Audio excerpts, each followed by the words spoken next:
يا نفس إن لم تظفري لا تجزعي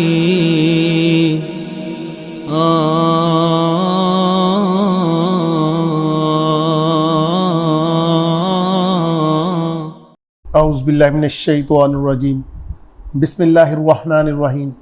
بہتر تم میں سے وہ ہے جو قرآن کو سیکھتا ہے اور سکھاتا ہے۔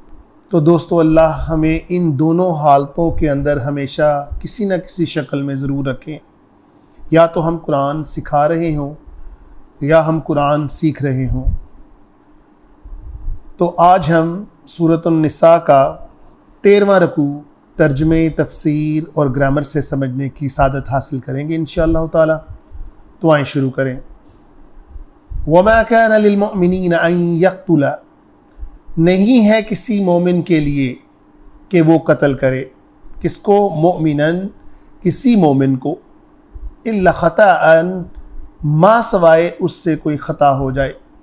وَمَنْ قَتَلَ، اور جو کوئی قتل کرے، مؤمناً، کسی مومن کو، خطاً، کسی خطا کی وجہ سے، فتحریرو، تو وہ آزاد کرے۔ حر کا مطلب آزادی ہوتا ہے، اور وہ آزاد کرے رقبتن، ایک غلام کو، مؤمنتن ودیہ، اور ایک غلام کو آزاد تو کرے لیکن وہ مومن ہو، وہ ایمان والا ہو، اور وہ دیت ادا کرے، مسلمتن، مسلمہ کا مطلب ہوتا ہے ادا کرنا، جو حکم کے مطابق ہو اس کو وہ ادا کرے، الی اہلہ، اس کے گھر والوں کو، الا ان یصدقوا، ما سوائے کہ وہ خود اسے صدقے کے طور پر معاف کر دیں۔ الا دوستو جہاں بھی آتا ہے اس کا مطلب ایکسیپشن ہوتا ہے، اس کا مطلب ہوتا ہے کہ یہ ایک مخصوص صورتحال ہے جس کے تحت یہ ہو سکتا ہے۔ فَإِن كَانَ مِن قَوْمٍ، اور اگر ہو وہ مقتول کس قوم سے؟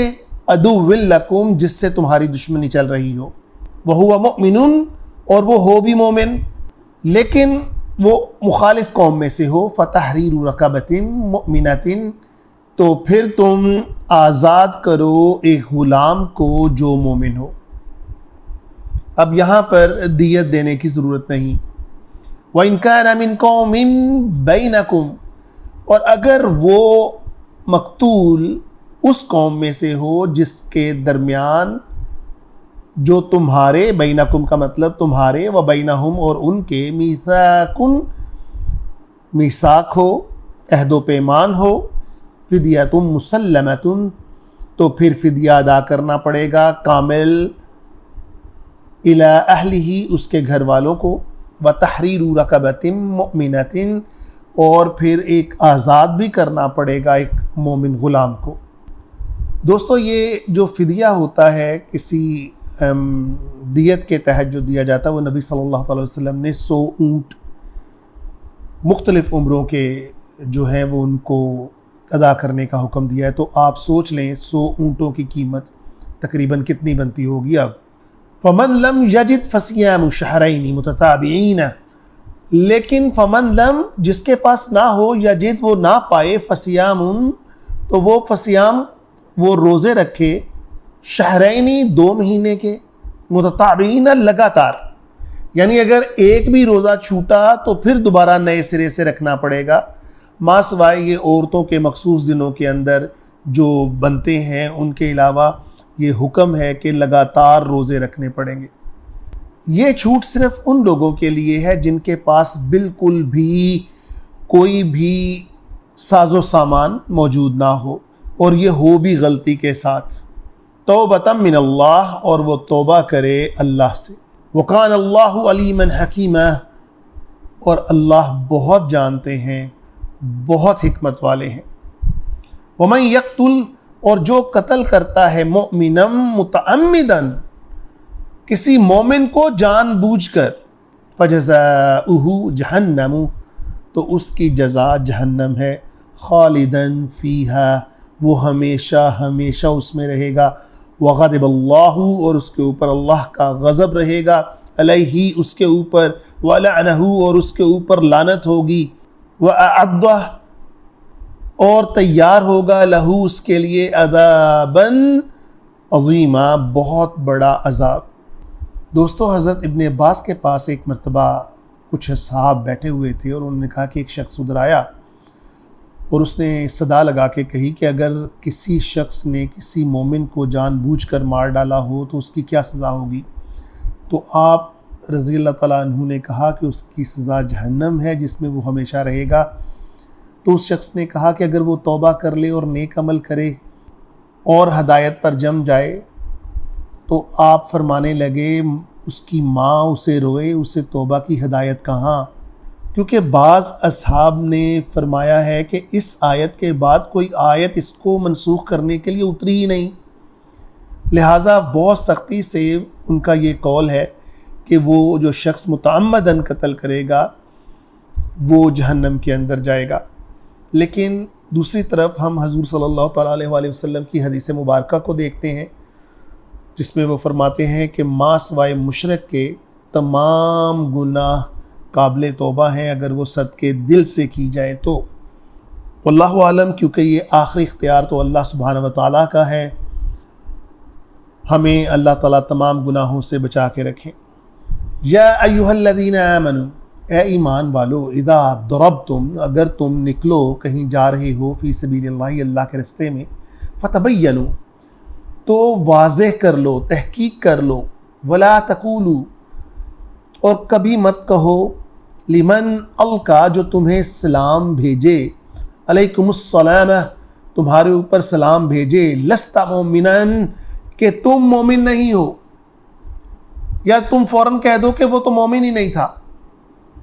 یہ آیت کا نزول اس طرح سے ہوا کہ بعض صحابہ جب جہاد کے لیے کچھ گروپ کے صورت کے اندر رسول صلی اللہ علیہ وسلم نے کچھ قبیلوں کو سرکوبی کے لیے بھیجا تو ان میں سے زیادہ مال غنیمت دیکھ کر کچھ لوگوں کو قتل کر دیا گیا، حالانکہ انہوں نے سلام بھی بھیجا تھا، لیکن ان کا موقف یہ تھا کہ انہوں نے یہ سلام موت کے ڈر سے اپنے آپ کو بچانے کے لیے بھیجا۔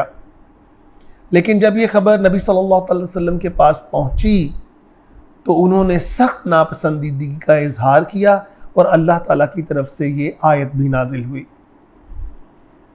تبتغون عرض الحیات الدنیا، تمہیں چاہیے اس دنیا کا مال و اسباب، فعند اللہ، اللہ کے پاس ہے، مغانم، نعمتیں، غنیمتیں کثیرہ، بہت زیادہ، کذالک کنتم، پہلے تم بھی ایسے ہی تھے، یعنی کچھ قبیلوں کے لوگ اپنے لوگوں شر کے ڈر سے انہوں نے چھپ کر اسلام قبول کیا ہوا تھا، لیکن جب انہوں نے مسلمانوں کو اپنی طرف آتے دیکھا تو انہوں نے ان کے اوپر سلام بھیجا اور کہا کہ ہم مسلمان ہیں، لیکن قتل کر دیے گئے۔ وہ یہ سمجھ رہے تھے کہ انہوں نے ڈر کے کیا، مگر حقیقت اس کے برعکس تھی، جس کا اللہ تعالیٰ یہاں پر اظہار فرما رہے ہیں کہ کبھی تم بھی تو مکہ میں اسی حالت میں تھے، تم بھی تو ڈر ڈر کے چھپا چھپا کے مسلمان ہوئے تھے۔ من قبل فمن اللہ، پھر تمہارے اوپر اللہ نے احسان کیا، مننا کا مطلب ہوتا ہے احسان، علیکم تمہارے اوپر، فتبینوا، لہذا تفتیش کر لیا کرو، ان اللہ کان بما تعملون خبیرا، اور اللہ تعالیٰ بہت بہتر جانتے ہیں جو تم عمل کرتے ہو۔ لا یستوی القاعدون من المؤمنین غیر اولی الضرر، بالکل بھی برابر نہیں ہے، یستوی وہ برابر نہیں ہے، قاعدون جو بیٹھے رہ گئے، من المؤمنین ان مومنوں سے، ما سوائے غیر اولی الضرر جن کو واقعی کوئی عذر ہو۔ یہ جب آیت نازل ہو رہی تھی دوستو تو حضرت ابن ام مکتوم رضی اللہ تعالیٰ عنہ حضور صلی اللہ علیہ وسلم کی خدمت میں اس وقت حاضر ہوئے اور انہوں نے کہا کہ کیا میں بھی اس حکم میں شامل ہوں، یا کہ اپنی نابینا ہونے کی بنا کے اوپر مجھے کوئی تخصیص حاصل ہے؟ تو پھر یہ الفاظ کا اضافہ ہوا، غیر اولی الضرر، والمجاہدون فی سبیل اللہ، اور وہ مجاہد جو اللہ کے راستے میں نکلتے ہیں، باموالہم اپنے مالوں کے ساتھ، وانفسہم اور اپنی نفس کے ساتھ، جانوں کے ساتھ۔ ہو ہی نہیں سکتا کہ بیٹھے رہنے والے ان مجاہدین کے برابر ہو جائیں۔ اللہ تعالیٰ نے خوشخبری یہاں پر سنا دی، فضل اللہ اللہ کا بہت فضل ہے کن کے اوپر؟ المجاہدین، مجاہدوں کے اوپر، باموالہم، جو اپنی مالوں کے ساتھ، وانفسہم، اور اپنے نفس کے ساتھ جہاد کرتے ہیں، کن کے اوپر بہت فضل ہے؟ القاعدین، بیٹھے رہ جانے والوں کے اوپر، درجہ بہت بڑے درجے ہیں ان کے۔ وَكُلٌّ وَوَعَدَ اللَّهُ الْحُسْنَى، ان سب کے ساتھ اللہ تعالیٰ یوں وعدہ کرتے ہیں اچھائی کا، خوبی کا۔ وَفَضَّلَ اللَّهُ الْمُجَاهِدِينَ، اور اللہ فضل بھیجتے ہیں مجاہدین کے اوپر، علی القاعدین، ان لوگوں کی بنسبت جو بیٹھے رہ گئے، جنہوں نے جہاد نہیں کیا، اجرا عظیما، اور ان کا بہت بڑا اجر ہوگا۔ درجات منہ، ان کے درجات ہیں منہ، یعنی کس کی طرف سے؟ اللہ سبحانہ و تعالی کی طرف سے۔ ومغفرۃ ورحمہ، اور ان کی مغفرت ہوگی، ورحمت ہوگی انشاءاللہ تعالی۔ وکان اللہ غفور رحیمہ، اور وہ بہت غفور ہے، وہ بہت رحیم ہے۔ وآخر الدعوانا الحمدللہ رب العالمین۔ صدق اللہ العظیم۔ يا نفس إن لم تظفري لا تجزعي